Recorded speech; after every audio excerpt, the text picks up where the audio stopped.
जय श्री कृष्ण भक्तों, जय श्री कृष्ण बोलो। श्री बांके बिहारी लाल की जय। श्री राधा रानी की जय। माता पिता की जय। गुरुजन की जय। सर्वदेवी देवतन की जय। हरि भक्तों, जैसे कि हम जानते हैं, श्रीमद् भागवत कथा अर्थात श्रीमद् भागवत महापुराण इस कलयुग में साक्षात भगवत स्वरूप मोक्ष देने वाली कथा है। और सबसे पहले भगवान श्री कृष्ण अर्थात परिपूर्णतम पर ब्रह्म भगवान श्री कृष्ण ने यह ज्ञान 4 श्लोकों में ब्रह्मा जी को दिया था। उनसे यह ज्ञान आगे जाकर नारद जी, सनकादिक ऋषियों और फिर उनके पश्चात भगवान के ही 24 अवतारों में से एक वेद व्यास जी के अवतार तक पहुंचा। और भगवान वेद व्यास जी ने ही इसका व्यास किया अर्थात इन 4 श्लोकों को 18,000 श्लोकों और 12 स्कंदों में विभाजित किया। कहने का अभिप्राय यह है भक्तों कि परब्रह्म ने संपूर्ण भागवत 4 श्लोकों में ही बताई थी। अर्थात यदि भक्त भागवत महापुराण की कथा नहीं पढ़ पा रहे तो रोज केवल 15 से 20 मिनट निकालकर प्रतिदिन आप श्रीमद् भागवत महापुराण के पुण्य का अर्जन कर सकते हैं। अर्थात श्रीमद् भागवत महापुराण के चतुश्लोकों को पढ़ने से ही संपूर्ण भागवत का पुण्य प्राप्त होता है। आज हम इसको सिद्ध रूप में आपके सम्मुख रखेंगे। अर्थात कैसे शुद्ध और सिद्ध रूप में श्रीमद् भागवत की कथा का पुण्य लिया जाए। हरि भक्तों, श्रीमद् भागवत कथा कई प्रकार से कही जाती है। अर्थात सात्विक, तामसिक और राजसिक तीनों भोगों के द्वारा की जाती है। और एक है निष्काम भोग। इसका वर्णन हमें 12वें स्कंद के आखिर में मिलता है। सबसे उत्तम है प्रभु के प्रेम को प्राप्त करने के लिए प्रभु की सेवा में भागवत महापुराण का श्रवण करना, क्योंकि निष्काम भाव ही मुक्ति प्रदायक है। बाकी कामनाएं हैं। अर्थात सत्वगुणी स्वर्ग देगी, स्वर्ग क्षीण होने के पश्चात पुनर्जन्म होगा। वैसे ही राजसिक और तामसिक अर्थात किसी से बदले की भावना आदि को लेकर उसके पश्चात वह कीट योनियों में जाएगा, नीच योनियों में जाएगा और पुनर्जन्म लेगा। अर्थात चाहे सात्विक हो या तामसिक हो, पुनर्जन्म तो होना ही है। और मोक्ष के लिए निष्काम भाव से केवल प्रभु को अनन्य प्रेम से प्रभु के लिए कथा का श्रवण करना ही मोक्ष प्रदायक कथा श्रवण है। यही कर्म योग भी है। अर्थात भगवान ने कहा है ना, कर्मणा अधिकारस्तु, अर्थात हमारा कर्म पे अधिकार है। यदि हम अपने सारे कर्म प्रभु की खुशी के लिए अर्थात अपने सारे कर्म प्रभु के लिए करें तो हम कर्म मुक्त कहलाते हैं। अर्थात हम पे कोई कर्म बंधन नहीं लगता, क्योंकि हमने स्वयं के लिए कोई भी सकाम भावना से, अहंकार भावना से, ईर्ष्या भावना से कोई भी कर्म नहीं किया। हमने सारे कर्म निष्काम भाव से केवल प्रभु के लिए किए। यही जब कर्म इस प्रकार किया जाता है तब वह कर्म योग बन जाता है। वही कर्म योग मोक्ष देने वाला होता है। इसी प्रकार ज्ञान योग में भी है और भक्ति योग में भी है।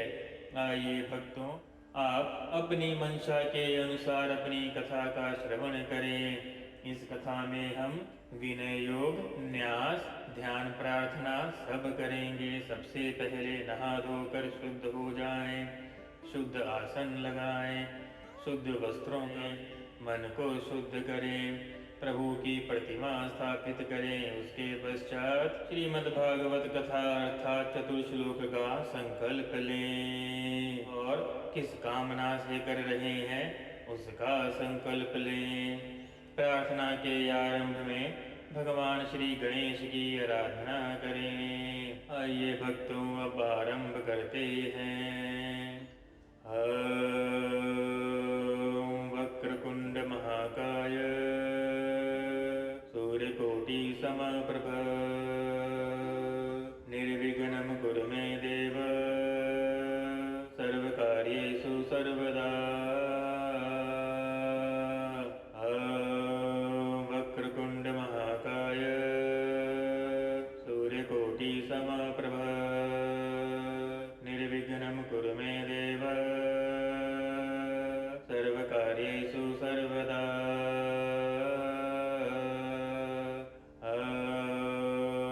वक्रकुंड महाकाय सूर्यकोटि समप्रभ निर्विघ्नं कुरु मे देव सर्वकार्येषु सर्वदा।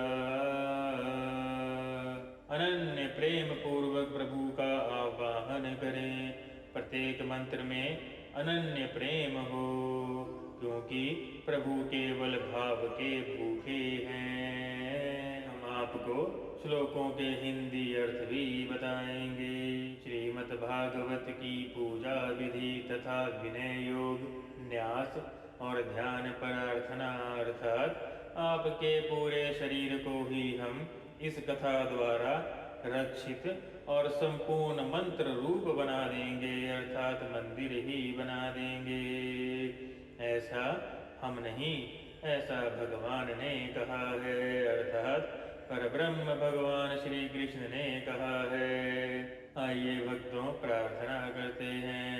वंदे श्री कृष्ण देवं मुरनरक भिंदम वेद वेदांत वेदयम् लोके भक्ति प्रसिद्धं यदुकुलजलाधो प्रादुरासीद परे यस्यासीद रूपमेवं त्रिभुवनतारणे भक्तिवच्च स्वतंत्र शास्त्रं रूपं च लोके प्रकटयति मुद्रा यः स नो भूति हेतुः। नमः कृष्ण पदाबजाय भक्ताभीष्ट प्रदायिने आरक्तं रोचयेच्छ श्वासन मामेके हृदयाम्बुजे। श्रीभागवत रूपं तत्पूजयेद् भक्तिपूर्वकम् आर्चकायाखिलान् कामान् प्रच्छयति न संशयः। पूजा की प्रार्थना के पश्चात भक्तों अब हम विनती अर्थात विनय योग करेंगे। अस्य श्रीमद्भगवताख्य स्तोत्र मंत्रस्य नारद ऋषिः बृहति छन्दः। श्री कृष्ण परमात्मा देवता ब्रह्म बीजं भक्तिः शक्तिः ज्ञान वैराग्ये कीलकं मम श्रीमद्भगवत प्रसाद सिद्ध्यर्थे पाठे विनय योग। हरि भक्तों अब हम न्यास प्रार्थना करेंगे। ऋषियादि न्यास नारद दर्शय नमः शीर्षे बृहति छन्दसे नमो मुखे श्री कृष्ण परमात्म देवताय नमो हृदय ब्रह्म बीजाय नमो बुद्धये भक्ति शक्तये नमः पादयोः ज्ञान वैराग्य कीलकाभ्यां नमो नाभो विनय योगाय नमः सर्वांगे। हरि भक्तों अब करण न्यास करेंगे, अर्थात प्रत्येक हाथ की प्रत्येक उंगली में सभी मंत्रों को स्थापित करना। यहाँ से हम पूरे शरीर को मंत्र रूप में बनाना आरंभ करते हैं। इसमें ओम, हरि भक्तों, यह ओम नहीं है, यह 3 शब्द अकार, मकार, उकार, अ, उ और म है। शुद्ध उच्चारण करें।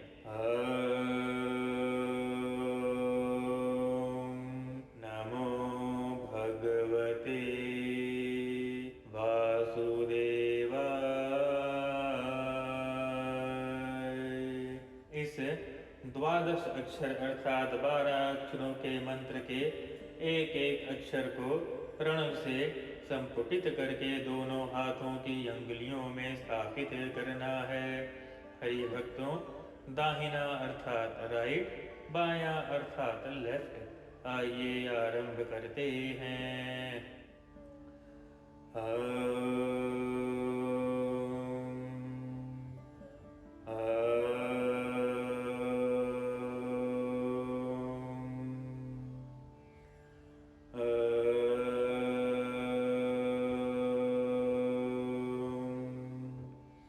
नमो दक्षिण तर्जनाय।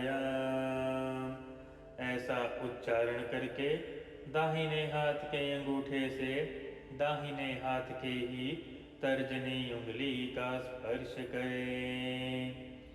ओम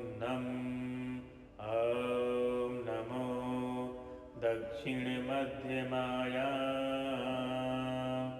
यह उच्चारण करके दाहिने हाथ के अंगूठे से ही दाहिने हाथ की मध्यमा अंगुली का स्पर्श करें।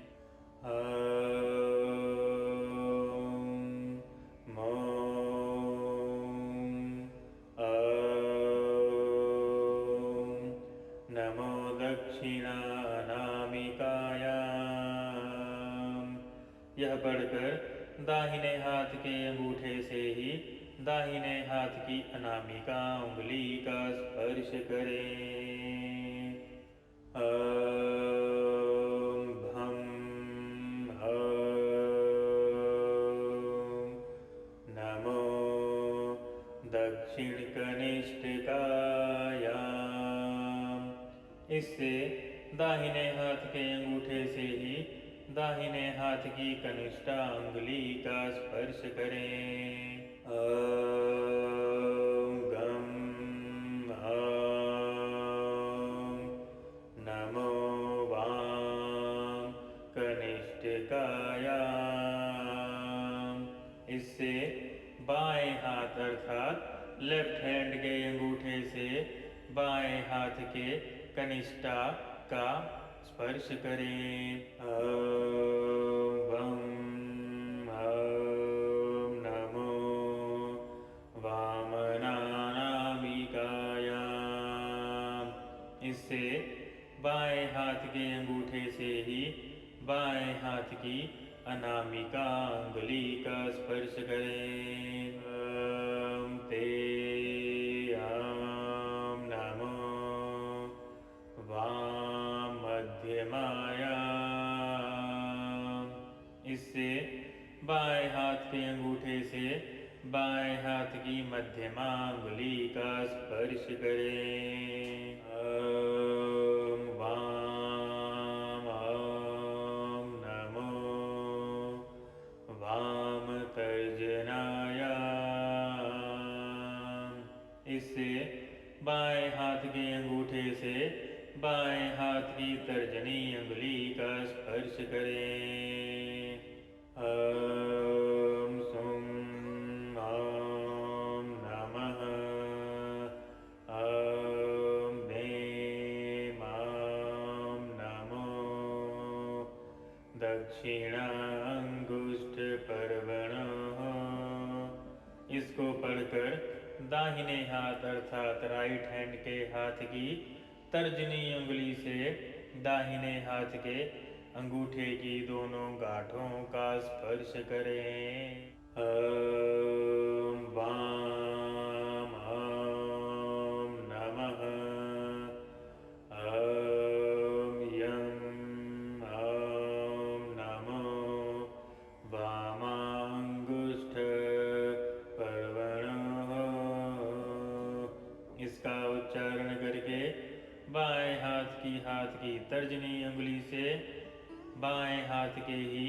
हाथ के अंगूठे की दोनों गांठों का स्पर्श करें। अंगन्यास अर्थात भक्तों अब पूरे शरीर के बाकी अंगों में मंत्र को स्थापित करना। यहाँ 12 अक्षर मंत्र के पदों का हृदय आदि अंगों में न्यास करना है, अर्थात इन मंत्रों को शरीर में स्थापित करना है। इसीलिए कहा इस विधि से आपका पूरा शरीर ही मंत्रमय बन जाएगा। ओम नमो नमो हृदय नमः। इसको पढ़कर दाहिने हाथ की 5 उंगलियों से हृदय का स्पर्श करें। ओम भगवते नमः शीर्षे स्वाहा। इसका उच्चारण करके दाहिने हाथ की सभी उंगलियों से सिर का स्पर्श करें। ओम वासुदेवाय नमः शिखाय वष्ट। इसके द्वारा दाहिने हाथ से शिखा का स्पर्श करें। हरि भक्तों, सनातन धर्म में शिखा का अति महत्वपूर्ण स्थान है और आजकल हम अपने मन से ही शिखाएं कटवा देते हैं। जिनके बाल नहीं हैं वे अपने हाथ में कुछ की अंगूठी पहने पर, जिनके बाल हैं उनसे प्रार्थना है कि शिखा अवश्य रखें, क्योंकि जिसकी शिखा नहीं है उसकी प्रार्थना वेदों में स्पष्ट लिखा है कि ना वह सनातनी है और चाहे वह लाखों जन्म तक मंत्र या तप करे उसकी प्रार्थना स्वीकार ही नहीं होती। ओम नमो नमः कवचाय हम। इस मंत्र से आपका पूरा शरीर कवच अर्थात सेफ हो जाएगा। इसके पश्चात कोई भी बुरी आत्मा या बुरी शक्ति आपके शरीर के आसपास छोड़ो कोसों दूर भागती नजर आएगी। इसको पढ़कर दाएं हाथ की अंगुलियों से बाएं हाथ के कंधे का और बाएं हाथ की अंगुलियों से दाएं हाथ के कंधे का स्पर्श करें, अर्थात क्रॉस बनाकर विपरीत कंधों का स्पर्श करें। ओम भगवते नमः नेत्राय वाष्ट। इसको पढ़कर दाहिने हाथ की अंगुलियों के अग्रभाग से दोनों नेत्रों का तथा ललाट के मध्य में गुप्त रूप से स्थित तृतीय नेत्र अर्थात ज्ञान चक्षु, जिसे हम थर्ड आई भी कहते हैं, उसका स्पर्श करें। ओम वासुदेवाय नमः अस्त्राय फट। इसका उच्चारण करके दाहिने हाथ को सिर के ऊपर से उल्टा अर्थात बाईं ओर से पीछे से दाईं ओर जाकर आगे की ओर ले जाएं, अर्थात एंटी क्लॉकवाइज, और तर्जनी तथा मध्यमा अंगुलियां से बाएं हाथ की हथेली पर ताली बजाएं, अर्थात राइट हैंड की 2 उंगलियों से कौन सी, तर्जनी और मध्यमा से लेफ्ट हैंड की हथेली पर ताली बजाएं।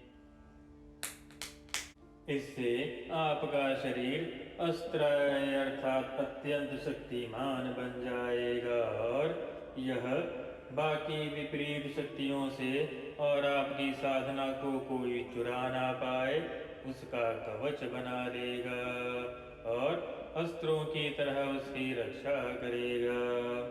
ध्यानम। इस प्रकार न्यास करके भीतर बाहर से शुद्ध हो मन को सब ओर से अब हटाकर एकाग्र भाव से केवल भगवान पर ध्यान करें। किरीट केयुर महाहर्निशिकै कर्मयुक्तमा लङ्घकृत सर्वाङ्गात्रं पीताम्बरं काञ्चन चित्रदध मालाधरं केशवं म्यूपैमि। जिनके मस्तक पर किरीट, बाहों में बाजूबंद और गले में बहुमूल्य हार शोभा पा रहे हैं। मणियों के सुंदर गहनों से सारे अंग सुशोभित हो रहे हैं और शरीर पर पीतांबर फहरा रहा है। सोने की तार के द्वारा विचित्र रीति से बंधी हुई वनमाला धारण किए हुए है। उन भगवान श्री कृष्ण चंद्र को मैं मन ही मन में चिंतन करता हूँ। हरि भक्तों, अब हम चतुर्श्लोक भागवत का श्रवण प्रारंभ कर रहे हैं।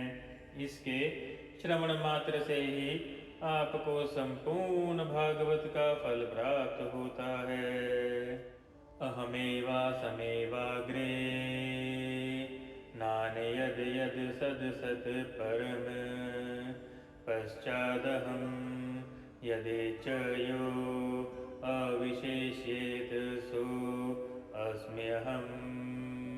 रिक्तेऽर्थं यत् प्रीतियेत न प्रीतियेत चात्मनि तद्विद यदा आत्मनो मायं यथा आभासो यथा तमः यथा महान्ति भूतानि भूतेश वचेष्वनु प्रविष्टानि तथा तेषु न तेष्वहम् एतावदेव जिज्ञासं तत्त्वजिज्ञासुषुना आत्मनः अन्वैरति रेखाभ्यां यत् स्यात् सर्वत्र सर्वदा।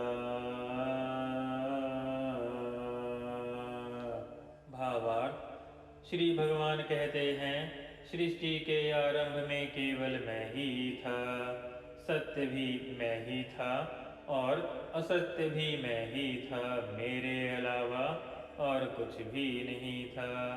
दृष्टि समाप्त हो जाने पर भी केवल मैं ही रहता हूँ।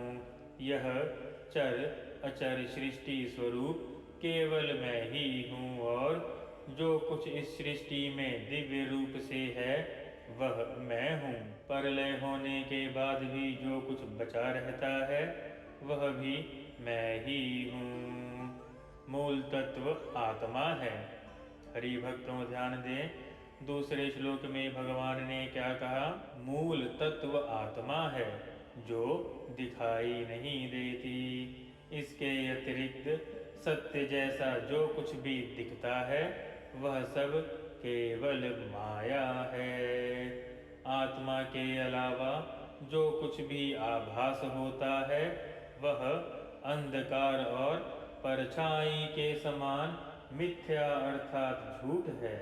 जिस प्रकार पंच महाभूत अर्थात पृथ्वी, जल, अग्नि, वायु और आकाश संसार की छोटी या बड़ी सभी चीजों में होते हुए भी उनसे अलग रहते हैं, उसी प्रकार मैं आत्म स्वरूप में सभी में होते हुए भी अर्थात सभी जीवों में आत्मा स्वरूप में होते हुए भी सबसे अलग रहता हूँ। अर्थात आत्मा का शरीर से कोई संबंध नहीं है, अर्थात हमारी आत्मा का संबंध साक्षात परमात्मा से है। भावार्थ, हमारा इस मिथ्या शरीर से, भौतिक शरीर से कोई भी संबंध नहीं है और यही शरीर हमें कामनाओं के मोह में फंसाकर कई बार कई योनियों में जन्म मृत्यु के चक्कर में डालता रहता है। आत्म तत्व को जानने की इच्छा रखने वालों के लिए केवल इतना ही जानने योग्य है कि सृष्टि के आरंभ से सृष्टि के अंत तक तीनों लोक अर्थात स्वर्गलोक, मृत्युलोक, नरकलोक और तीनों काल अर्थात भूतकाल, वर्तमान काल और भविष्य काल में जो हमेशा एक सा रहता है वही आत्म तत्व है। हरि भक्तों, देवताओं को भी मनुष्य जन्म दुर्लभ है। देवता भी मनुष्य जन्म के लिए तरसते हैं, क्योंकि केवल मनुष्य जन्म ही एकमात्र मोक्ष का अधिकारी है। बाकी सारी योनियां भोग योनियां हैं, अर्थात कर्म के फल की योनियां हैं। चाहे वह स्वर्ग हो, चाहे वह नरक हो, चाहे वह किसी अन्य जीव की योनि हो, केवल मनुष्य ही मोक्ष का अधिकारी है। परंतु मोह माया में फंसकर, कामनाओं में अटककर वह बार बार कई योनियों में कर्मानुसार जन्म लेता है और बार बार मृत्यु को प्राप्त होता है। जबकि यह मनुष्य जन्म देवता दुर्लभ कहा गया है।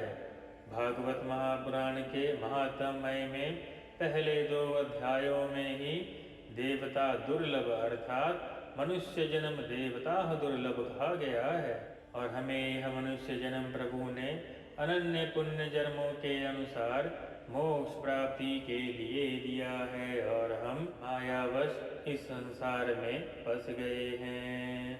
आगे प्रत्येक मनुष्य की इच्छा जो शास्त्रोक्त था वह हमने आपसे श्रीमद् भागवत ज्ञान अनुसार रख दिया। श्रीमद् भागवत महापुराणम चतुर्श्लोके भागवत संपूर्णम। हरि भक्तों, हम यथाशक्ति, यथाशास्त्र, यथा पुराण शुद्धतम रूप में बिना किसी अर्थ का अनर्थ किए आपके सम्मुख वैदिक और पौराणिक ज्ञानों को ला रहे हैं। हमारी रीचेबिलिटी बढ़ाना चाहें तो सब्सक्राइब करके अपना योगदान दे सकते हैं। इससे हमारी रीचेबिलिटी और विजिबिलिटी बढ़ती है। आगे हरि इच्छा।